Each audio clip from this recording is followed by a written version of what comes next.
Good morning student. तो कल हमने आपको लेसन नंबर 4 कर्मयोगी लाल बहादुर शास्त्री के लेखक थे शंकर दयाल शर्मा, जो हमारे भारत के 9वें राष्ट्रपति थे, जिन्होंने कर्मयोगी लाल बहादुर शास्त्री की जीवन प्रसंग की कुछ ऐसे काम हमारे सामने प्रस्तुत किए हैं कि उन्होंने अपने जीवन को किस प्रकार देश के लिए समर्पित कर दिया और ऐसे ही महान देशभक्त जो सामान्य परिवार में पैदा हुए थे पर देश के प्रधानमंत्री पद तक पहुँचे और देश के लिए ही काम करते रहे। उन्होंने कर्म को ही ईश्वर माना। तो ऐसे थे हमारे लाल बहादुर शास्त्री, जिसका 19 पेज पर हमने आपको ये पहला पैराग्राफ समझाया कि उन्हें कर्मयोगी विशेषण जोड़कर के उपयुक्त किया गया है। उपयुक्त यानी उचित, उनके लिए कर्मयोगी जो है वो विशेषण जोड़ना बिल्कुल उपयुक्त था, यानी कि उचित था, क्योंकि वह काम करते रहे और आगे बढ़ते रहे। तो इस प्रकार हमने आपको ये पहले पैराग्राफ में बताया कि कर्मयोगी नहीं पर निष्काम कर्मयोगी कहना उनके लिए उचित है। निष्काम कर्मयोगी, निष्काम यानी फल की अपेक्षा न रखना, है ना, फल की अपेक्षा न रखना। तो इस प्रकार शास्त्री जी के लिए गीता का यह जीवन दर्शन उन्होंने अपने जीवन में उतारा और देश के लिए एक कर्मयोगी बन गए। अब हम पेज नंबर 20 पर आते हैं। ये पैराग्राफ भी हमने आपको पढ़कर बताया था कि उनका उद्देश्य था, उनका उद्देश्य क्या था कि अपने उद्देश्य के प्रति दृढ़ आस्था, है ना, वो क्या सोचते थे कि अपने उद्देश्य के प्रति दृढ़ आस्था। देखो ये उनकी ये 3 बातें हमें याद रखनी है, बराबर, कि तुम जो भी काम कर रहे हो, तुम्हारा जो भी उद्देश्य है कि मैं क्या करना चाहता हूँ, तो उसके लिए आस्था, आस्था यानी श्रद्धा होनी चाहिए। फिर उस उद्देश्य को प्राप्त करने के लिए कर्म का भाव, उस उद्देश्य को प्राप्त करने के लिए कर्म का भाव होना ज़रूरी है, बराबर। उस कर्म के प्रति संपूर्ण समर्पण, बराबर। कौन कौन सी 3 बातें याद रखनी है कि अपने उद्देश्य के प्रति दृढ़ आस्था, बराबर, फिर उद्देश्य को प्राप्त करने के लिए कर्म का भाव तथा उस कर्म के प्रति संपूर्ण समर्पण, बराबर। जो कर्म करते हो उसके प्रति समर्पित हो जाओ। तो ये 3 बातें हैं, वो लेखक को उनके संपूर्ण चरित्र तथा जीवन दर्शन में दिखाई पड़ती थी, है ना। उनका जीवन दर्शन यानी जीवन में अपनाई हुई विचारधारा। जीवन दर्शन मतलब क्या है? जीवन में अपनाई हुई विचारधारा। तो उनके जीवन में ये विचारधारा थी कि भाई हमेशा जो उद्देश्य को प्राप्त करेंगे उसके प्रति श्रद्धा रखना, प्राप्त करने के लिए, उद्देश्य को प्राप्त करने के लिए कर्म का भाव और कर्म के प्रति संपूर्ण समर्पण। तो अपने एक भाषण में भी उन्होंने इसी तरह के विचार व्यक्त करते हुए कहा, है ना। उन्होंने क्या कहा, एक उनका भाषण था, वहाँ उन्होंने अपने विचार प्रकट किए और उन्होंने कहा कि यहाँ तक कि भले ही आप राजनीतिक क्षेत्र, आप भले ही राजनीतिक क्षेत्र मतलब क्या है कि राज्य में जो कुछ भी कार्य हो रहा है, देश में जो भी हो रहा है, तो यहाँ तक कि राजनीतिक क्षेत्र या सामाजिक क्षेत्र या किसी अन्य क्षेत्र में कार्य करते हैं।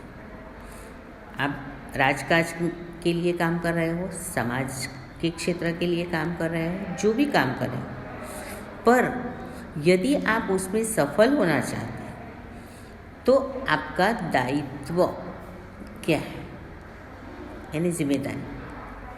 आपका दायित्व क्या है, यानी आपकी जिम्मेदारी क्या है। यदि देश के लिए काम कर रहे हो तो उस क्षेत्र में ही आपको पूरा मन लगाकर काम करना है। समाज के लिए काम कर रहे हो, क्योंकि हमारा देश गुलामी की बेड़ियों में जकड़ा हुआ था। देश के लोग बहुत गरीब थे और बहुत ही जोर जुल्म सहने वाले थे। उन्होंने बहुत ही तकलीफ़ें उठाई। तो समाज को किस प्रकार ऊंचे स्तर पर लाना है, तो यदि समाज के लिए कार्य कर रहे हो तो वो फिर देश के लिए जो काम कर रहे हैं यदि वो, पर यदि आप जो काम कर रहे हो, आपका जो उद्देश्य है उसमें यदि आप सफल होना चाहते हैं तो आपकी पूरी जिम्मेदारी है कि उसका निर्वाह करना। यदि अपने दायित्व का पूरी तरह से निर्वाह करना चाहते हो तो पूरी तरह क्या करना है, अपनी जिम्मेदारी को संभालना है। अपनी पूरी जिम्मेदारी को संभालना है। तो आपके कार्य और समर्पण तथा भक्ति और कर्म में समन्वय होना चाहिए। तो उन्होंने क्या बताया कि समन्वय यानी मेल होना चाहिए। आप जो भी काम कर रहे हो तो उसमें आपका कार्य, आपका समर्पण भाव और आपकी भक्ति और कर्म में समन्वय होना चाहिए, यानी कि मेल होना चाहिए। इन सब में मेल होना ज़रूरी है। यदि आप मन लगाकर काम नहीं करते हो और अपने आप को समर्पित नहीं करना चाहते तो फिर आपका कार्य कितना भी कठिन हो, कितना भी सही हो, कितना भी सरल हो, पर आपको उस ऊंचाई के मुकाम तक पहुंचाएगा नहीं। समझ में आया? फिर सेकंड पैराग्राफ में हमने आपको बताया था कि लेखक कहते हैं कि शास्त्री जी की सफलता का रहस्य उनके इसी महत्वपूर्ण चिंतन में मानता। उनका यह चिंतन है कि यदि कर्म करते जाओ, फल की आशा मत रखो। जो उद्देश्य आपने किया है, जिस और आप जा रहे हो, जिस काम को करना चाहते हो, उसमें आपकी श्रद्धा होनी चाहिए। फिर उस उद्देश्य को प्राप्त करने के लिए कर्म का भाव होना ज़रूरी है और कर्म के प्रति संपूर्ण समर्पण होना चाहिए। तो लेखक शंकर दयाल शर्मा भी यही कहते हैं कि मैं ऐसे ही शास्त्री जी के सफलता के रहस्य को महत्वपूर्ण मानता हूँ। साथ में मैं ये भी मानता हूँ कि किसी भी व्यक्ति, समाज और देश के विकास का रहस्य इसी भक्ति और कर्म के सिद्धांत में निहित है। इसी निहित यानी भीतर रहा हो, अपने अंतरात्मा में होना चाहिए कि मैं व्यक्ति के लिए काम कर रहा हूँ, समाज के लिए काम कर रहा हूँ या देश के विकास के लिए काम कर रहा हूँ। आपको याद, डॉक्टर अब्दुल कलाम ये कहते थे कि हमारा देश 2020 में एक विकसित राष्ट्र बनेगा, पर इसके लिए हमें चिंतन करना है, मनन करना है, कार्य करना है, अपने आप को समर्पित करना है। उन्होंने तो बहुत सारे ऐसे हमें उदाहरण बताए कि कितने युवा, 54 करोड़ युवा हमारे आज भारत देश में हैं, जो देश को ऊंचाई के तक पहुंचा सकता है। वो युवा देश को ऊंचाई तक पहुंचा सकता है। तो ऐसे उनके विचार थे अब्दुल कलाम जी। उन्होंने भी हमारे देश के लिए बहुत कुछ किया। अब्दुल कलाम भी हमारे राष्ट्रपति ही थे, पर उन्होंने भी देश के लिए बहुत कुछ किया। तो आइए आगे देखते हैं। शास्त्री जी का संपूर्ण जीवन श्रम, सेवा, सादगी और समर्पण का अनुपम उदाहरण। वो कैसे रहते थे? महात्मा गांधी की तरह ही एकदम सीधा साधा जीवन, हमेशा जीवन के प्रति श्रम करना यानी कि मेहनत करना, दूसरों की सेवा करना और सादगी से रहना और अपने आप को देश के लिए समर्पित करना, यही उनका सबसे अनुपम उदाहरण यानी उत्तम उदाहरण। उनके ये गुण केवल उनके कार्यों और विचारों में ही अभिव्यक्त नहीं पाते थे, बल्कि उनको देखने से ही इन सभी भावों का एहसास हो जाता है कि उनके अपने व्यक्तित्व में विचारों का अनोखा समन्वय है। वे जो कुछ कहते थे वही करते थे, जो कुछ भी करते थे वह एकमात्र राष्ट्र लाभ की भावना से प्रेरित होकर करते थे। मुझे लगता है कि यह उनकी चरित्र की एक बहुत बड़ी विशेषता है, जिसके कारण देशवासी उन पर इतना अधिक विश्वास करते थे और उन्हें चाहते भी थे। पंडित नेहरू की समृद्ध राजनीतिक विरासत को संभालना और उसे आगे ले जाने का काम कम कठिन नहीं था, लेकिन देश ने उस समय यह साफ साफ देखा कि उसे संभालने की ताकत शास्त्री जी में ही है और शास्त्री जी ने अपने निर्मल चरित्र और दृढ़ संकल्प शक्ति द्वारा देश की इस आकांक्षा को पूरा किया। इस पैराग्राफ में हमें क्या बताया है कि शास्त्री जी का जीवन कैसा था? संपूर्ण जीवन श्रम से भरा, फिर हमेशा दूसरों की सेवा करना,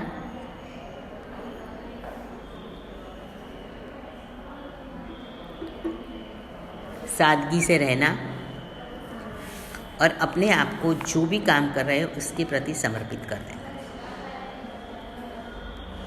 ये उनका सबसे उत्तम यानी बेजोड़, अनुपम यानी बेजोड़ उदाहरण था।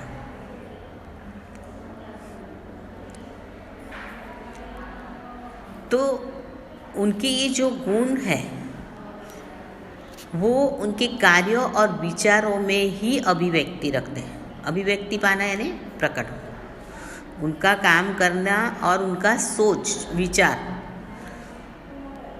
ही उन्हें प्रकट करता है। उन्हें देखो ना तो ऐसा लगेगा कि सचमुच इस व्यक्ति के विचार बहुत ही अनोखे हैं, कुछ अलग प्रकार के हैं। वो कहते कुछ थे और करते कुछ थे, वो कहते कुछ थे और करते कुछ थे। इसलिए वो ये सोचते थे कि सिर्फ मैं जो काम करूं वो मेरे राष्ट्र यानी मेरे देश को कितना उससे लाभ होगा, उस भावना से प्रेरित होकर करते थे। भावना यानी फीलिंग्स, उनकी फीलिंग ये थी कि देश को कितना लाभ हो। तो ये उनके जीवन की सबसे बड़ी विशेषता थी, ये उनके जीवन की सबसे बड़ी विशेषता थी। कौन सी? तो देश को कौन सा लाभ हो सकता है, किससे मैं क्या करूं जिससे देश आगे बढ़ सके, गुलामी की बेड़ियों से आज़ाद हो सके। और इसलिए हमारे देश के देशवासी उन पर इतना अधिक विश्वास करते थे और उन्हें चाहते भी थे। जब हमारे देश के सबसे पहले प्रधानमंत्री पंडित जवाहरलाल नेहरू ने अपनी समृद्ध राजनीतिक विरासत, उनके पास बहुत कुछ था, तो पंडित जवाहरलाल नेहरू ने क्या किया, अपनी जो भी राजनीतिक विरासत थी उस राजनीतिक विरासत को संभालने की सारी जिम्मेदारी किसे दे दी? शास्त्री जी। पर देश ने उस समय यह साफ साफ देखा कि यदि देश की जिम्मेदारी संभालने की ताकत यदि किसी में है तो वो सिर्फ शास्त्री जी में है। और शास्त्री जी ने अपने निर्मल, अपने स्वच्छ मन, एकदम साफ था उनका, तो साफ मन से उन्होंने क्या किया, अपने चरित्र और दृढ़ संकल्प शक्ति के द्वारा देश की जो आकांक्षाएं थी, इनकी इच्छाएं थी, उसे पूरी करने की कोशिश है। तो देश की इस आकांक्षा को उन्होंने पूरा किया। कौन सी आकांक्षा? कि देश को कैसे भी, मतलब देश की जो राजनीतिक विरासत है समृद्ध, उसे कौन संभाल पाएगा, किसमें ऐसी ताकत है।